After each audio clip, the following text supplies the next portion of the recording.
Bonjour à tous et bienvenue dans cette dernière vidéo. Celle-ci va être davantage consacrée à tout ce qui pourrait être classé comme astuces, plein de petites astuces à gauche et à droite.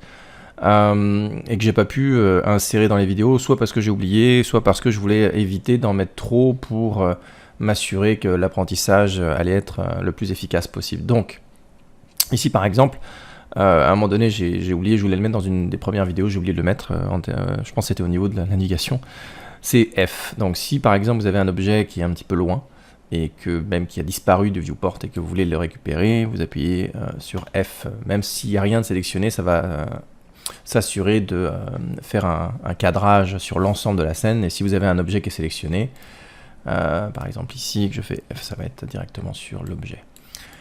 Une autre chose aussi, si vous voulez passer en full screen, vous faites CTRL espace, et là vous allez pouvoir travailler en full screen et toujours utiliser les menus contextuels qu'on a vu dans les premières vidéos, et ça va augmenter un petit peu votre espace de travail. Je reviens en arrière ici. Qu'est-ce que je voulais d'autre qu'est-ce que je voulais aborder d'autre? Il y avait... Oui, alors. Je vous ai donc sorti aussi un vieux modèle que j'ai fait il y a quelques temps. Je vous invite d'ailleurs à peut-être le faire comme exercice. C'est ce que je faisais faire à mes étudiants. Donc si vous appuyez sur 3, pardon. Voilà, on a un petit bender. Donc là, je vais faire quelques petites opérations dessus, puis on va voir plusieurs fonctionnalités qu'on n'a pas pu voir jusqu'à maintenant. Donc par exemple, je vais repasser en mode 1. Ici, donc je sélectionne tout ça, je vais passer en mode 1. Et je vais vous montrer un petit peu tout ce qui concerne le groupe, le merge, la symétrie, la séparation des différents objets, parce que là on a plusieurs objets que j'ai combinés, j'ai attaché tout ça.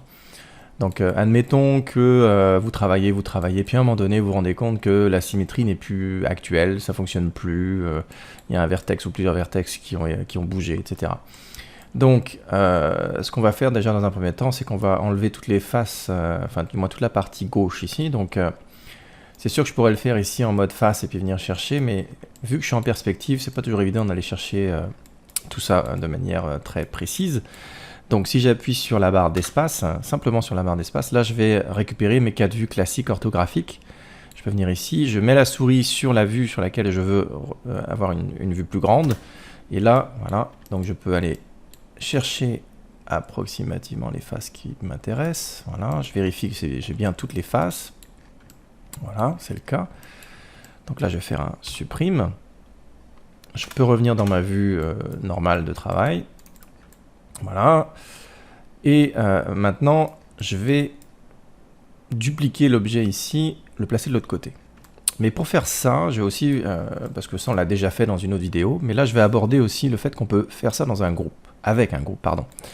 Donc, ce que je vais faire, donc je vais décomposer tous les objets qui sont ici. Donc là, on va faire un separate. Alors, shift right click.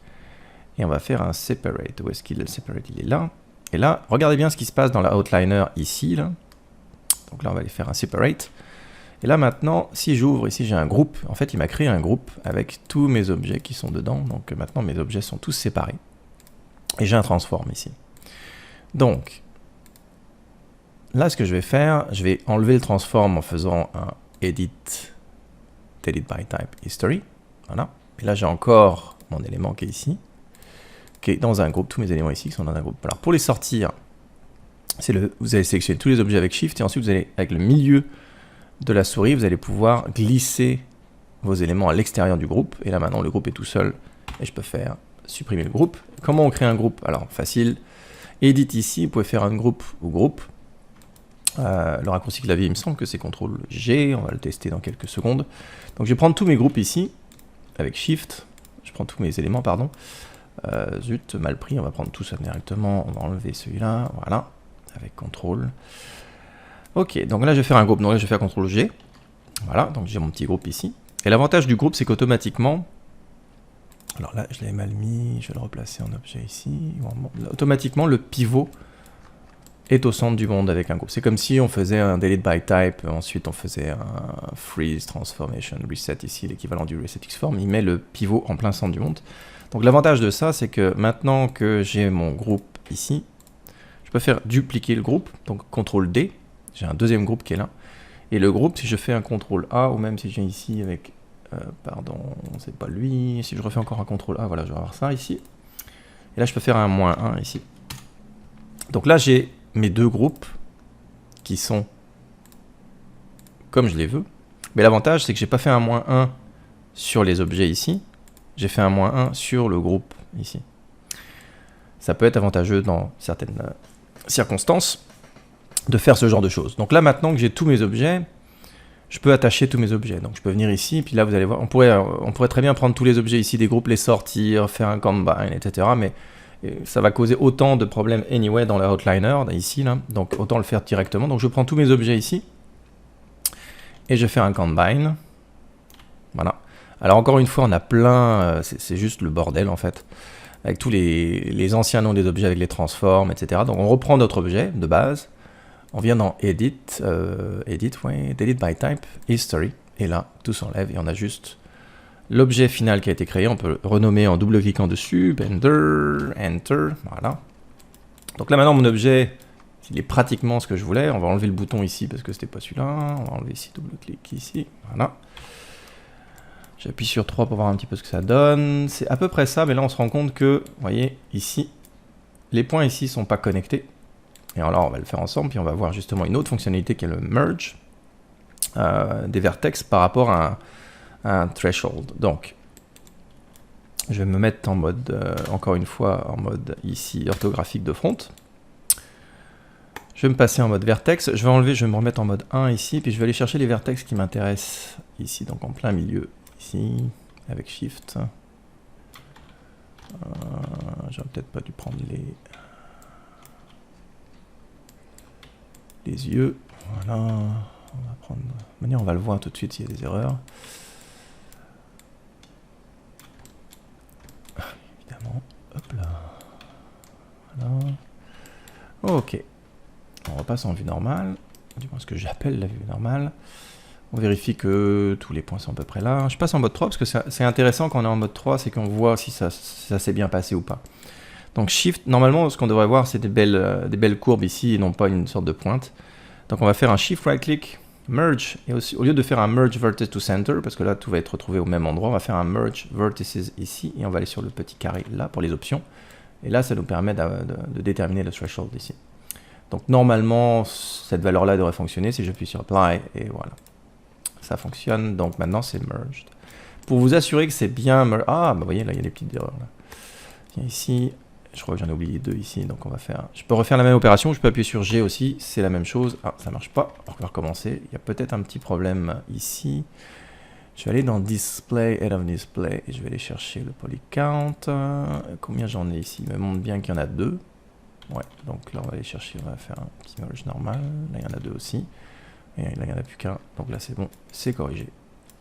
Donc voilà, un petit peu. C'est sûr que j'aurais pu augmenter le threshold aussi, recommencer l'opération, mais voilà. Donc là, on a couvert plusieurs petites choses comme le groupe, faire une duplication du groupe, l'inverser, etc. Le merge que je voulais qu'on voit aussi ensemble. Voilà, qu'est-ce qu'on peut voir encore? Je regarde mes petites notes. Il y avait le Shell Editor aussi. Alors le Shell Editor, vous m'avez vu faire souvent, en fait c'est ce qu'on voit ici. Là. Vous m'avez vu faire souvent le Edit, Delete by Type, et ensuite venir dans Modify, Freeze, Reset, donc l'équivalent d'un seul bouton. Pas vraiment parce qu'en fait généralement après le reset xform d'entre les max on fait aussi un collapse. Donc en gros ce que je peux vous montrer aussi c'est comment est-ce qu'on crée un shell. Donc si je viens ici que je demande un new shell ici et que j'appelle ça custom,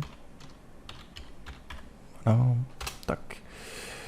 Et là avec l'avantage de ça c'est que si je viens ici dans delete by type par exemple, edit delete by type ici, et que j'appuie sur CTRL et SHIFT en même temps, et ensuite je clique ici sur le bouton qui m'intéresse, History, il va se retrouver ici.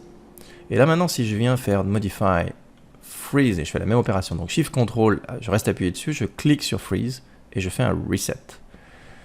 Donc là, j'ai les 3 boutons dans l'ordre qui me permettent de prendre un objet, de faire un Delete History, Freeze Transformation, Reset. Vous pouvez même aller plus loin si ça vous si vous préférez cette opération-là aussi, vous pouvez faire un center pivot. Donc ça, c'est des petits tricks qui peuvent vous permettre d'accélérer votre workflow.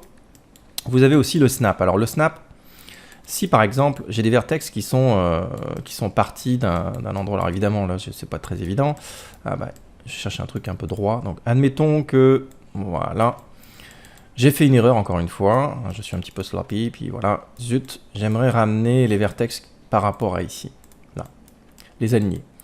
Alors dans Maya, ce qui est juste génial dans Maya, c'est que vous faites un V pour les vertex. Vous restez appuyé sur V, vous allez sur l'axe sur lequel vous voulez contraindre et vous ramenez ici comme ça. Alors quand vous êtes en mode 3, évidemment, on ne le voit pas très bien qu'il l'a bien fait. Si je me mets en mode 1, il l'a fait comme il fallait. Okay, mais comme je suis en mode 3, il me fait une interpolation par rapport au reste. Donc je reste appuyé sur V encore une fois, je prends l'axe qui m'intéresse et je vais le placer, même chose ici. Voilà. Et j'aurais pu évidemment faire avec la face aussi, mais là je vous l'ai montré pour les vertex.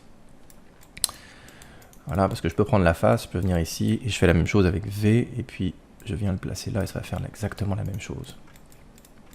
On peut aussi, là j'ai pas de raison particulière de le faire, mais je vais vous le montrer quand même.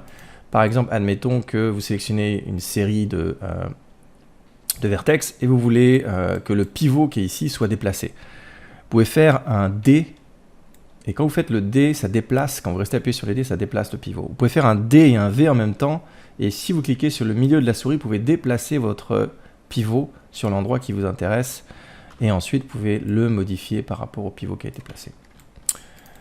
Donc, voilà un petit peu quelques petits tricks que je voulais aborder pour vous, pour améliorer un petit peu votre workflow, et puis pour élargir un petit peu vos connaissances du logiciel. Je vous invite encore une fois à vous exercer, par exemple en faisant Blender, qui est ici, qui est relativement simple, hein, si on regarde, il y a très peu de faces. Voilà, c'est terminé, cette formation est terminée. J'espère que ça n'a pas été trop difficile et que vous avez été en mesure du moins de vous améliorer, en tout cas j'espère. Si jamais vous avez des questions relativement précises, et j'insiste sur le terme précis, n'hésitez pas à m'envoyer un petit mail, je répondrai avec plaisir. Sinon exercez-vous encore et encore, travaillez, c'est vraiment la pratique, il n'y a rien de mieux si vous voulez vous améliorer. Passez de bonnes fins de vacances et on se retrouve à la rentrée.